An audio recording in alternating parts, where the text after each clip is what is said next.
पश्चिम बंगाल के मुर्शिदाबाद में वक्फ कानून के खिलाफ हुई हिंसा पर यूपी के सीएम योगी आदित्यनाथ ने ममता सरकार पर करारा प्रहार किया है। सीएम योगी ने कहा कि वोट बैंक के लिए हिंसा फैलाई जा रही है, घर से निकालकर हिंदुओं की निर्मम हत्या की गई। साथ ही सीएम योगी ने कहा कि वक्फ बोर्ड के नाम पर लाखों एकड़ जमीन पर कब्जा कर रखा है।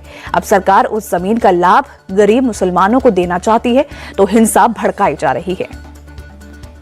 जिस देश में वक्फ के नाम पर लाखों एकड़ लैंड कब्जे की गई है और उनके पास कोई कागज नहीं, कोई राजस्व रिकॉर्ड नहीं, और राजस्व रिकॉर्ड नहीं तो सभी को वापस लेने की कार्रवाई जब इस संशोधन विधेयक संसद में पारित हुआ है और अब इस पर कार्रवाई हो रही है तो इसके लिए हिंसा भड़काई जा रही है। हिंसा में आपने देखा होगा कब पश्चिमी बंगाल में मुर्शिदाबाद 3 हिंदुओं की निर्मम हत्या हुई कि दलितों को, वंचितों को, गरीबों को अगर ये हाई राइज बिल्डिंग मिल जाएगी तो इनका तो वोट बैंक समाप्त हो जाएगा। ये गुमराह करने की इनकी राजनीति हमेशा के लिए समाप्त हो जाएगी। इसलिए लोग हिंसा भड़का रहे हैं, हिंसा का रास्ता अपना रहे हैं। उधर कांग्रेस सांसद इमरान मसूद ने भी वक्फ कानून को लेकर मुसलमानों को भड़काते हुए कहा कि अगर मस्जिद नहीं होगी तो नमाज कहां पढ़ोगे, कब्रिस्तान नहीं होंगे तो दफनाने कहां जाओगे। इस दौरान मसूद ने कहा कि दुआ कीजिए हम लोग सत्ता में आ जाएं, जिस दिन सत्ता में आ गए हम 1 घंटे में इलाज करना जानते हैं। और ये कानून जिसको ला करके आपके बीच में बताया जा रहा है, बहुत चेयरमैन साहब ने बहुत तफसील के साथ बताई, इसलिए मैं बात दोबारा दोहराना नहीं चाहता, लेकिन आपसे पूछना चाहता हूं, मस्जिद नहीं होगी तो नमाज कहां पढ़ोगे, कब्रिस्तान नहीं होगे तो दफना कहां जाओगे,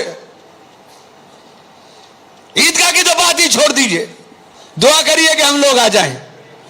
समंदर में तूफान बहुत है और जब तूफान हो तो तूफान का सामना बड़ा जहाज करता है, कश्तियां नहीं कर पाती। इसलिए आपसे कहना चाहता हूं, ये किश्तियों की सवारी छोड़ करके जहाज की सवारी की तैयारी करिए। एक ही रास्ता है बस, और कोई रास्ता नहीं। और ये वादा आपसे करना चाहता हूं कि जिस दिन आ जाएंगे उस दिन घंटे भर के अंदर इसका इलाज भी करना जानते हैं हम। वक्फ कानून पर घमासान मचा हुआ है, देश भर के मौलानाओं का मंथन चल रहा है। AIMIM चीफ असदुद्दीन ओवैसी भी वक्फ को लेकर एक्शन में हैं। एक बार फिर वक्फ कानून को लेकर ओवैसी ने बीजेपी पर हमला किया है। ओवैसी ने कहा कि वक्फ संशोधन कानून असंवैधानिक है, ये कानून हमारे संवैधानिक अधिकारों पर हमला है। बीजेपी ने मुसलमानों के खिलाफ काला कानून बनाया। बीजेपी मुसलमानों को शक की निगाह से देखती है। वक्फ अमेंडमेंट बिल वक्फ की प्रॉपर्टीज को बचाने के लिए नहीं लाया जा रहा है। वक्फ की प्रॉपर्टीज पर जो एंक्रोचमेंट हो चुका है उन एंक्रोचर्स को हटाने के लिए नहीं लाया जा रहा है। वक्फ प्रॉपर्टीज की रेवेन्यू या आमदनी में इजाफा करने के लिए नहीं लाया जा रहा है।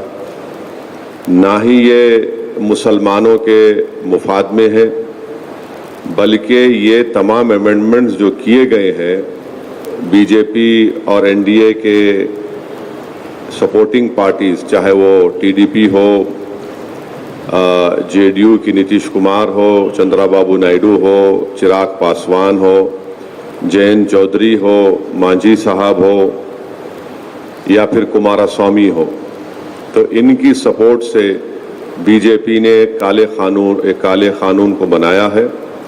और ये इस बात को बताता है कि मुसलमानों पर बीजेपी उनको शक की निगाहों से देखती है। मुसलमानों को लगातार वक्फ कानून और सरकार के खिलाफ भड़काया जा रहा है। BRS नेता रहीमुल्लाह खान ने भड़काऊ बयान दिया है। रहीमुल्लाह ने केंद्र को धमकी देते हुए कहा, मुसलमानों को मजबूर मत कीजिए, मजबूर। और मिस्र में क्या हुआ सबने ये देखा है। होस्ट्री मुबारक हो कैसे बेदखल किया गया ये भी सबने देखा है। आज हिंदुस्तान के मुसलमान अपने घरों में ना बैठे, अपनी शरीयत को, अपने दीन इस्लाम को, अपने मुस्लिम पर्सनल लॉ को बचाने के लिए सड़कों पर निकले। और वो दिन दूर नहीं, अगर हमारे साथ हिंदुस्तान की हुकूमत अगर इंसाफ नहीं करती और इस कानून को वापस नहीं लेती तो इजिप्ट में क्या हुआ तारीख गवाह है। हस्नी मुबारक को बेदखल करने के लिए 1 महीने तक इजिप्ट की कौम सड़कों पर निकलकर सड़कों पर जो है बिस्तर लगा दिया था और खाने पकवा कर खाए थे। अब हमें मजबूर मत करो मोदी। उधर मुर्शिदाबाद हिंसा को लेकर बीजेपी नेता तरुण चुग ने ममता सरकार पर अटैक किया है। चुग ने कहा, हिंसा में 3 लोगों की मौत के बाद सीएम की चुप्पी बेहद शर्मनाक है। ममता बनर्जी तुष्टीकरण की राजनीति के नाम पर हिंदुओं की सुरक्षा से समझौता कर रही है और राज्य में हालात खराब हो चुके हैं, जिसके बाद कोर्ट ने फोर्स की तैनाती की है। जनता की सुरक्षा के लिए न्यायालय को बीच में आना पड़ा है। पश्चिम बंगाल में मुर्शिदाबाद में वक्फ हिंसा में 3 मौतों के बाद भी ममता बनर्जी की रहस्यमय चुप्पी शर्मनाक भी है, घोर निंदनीय है।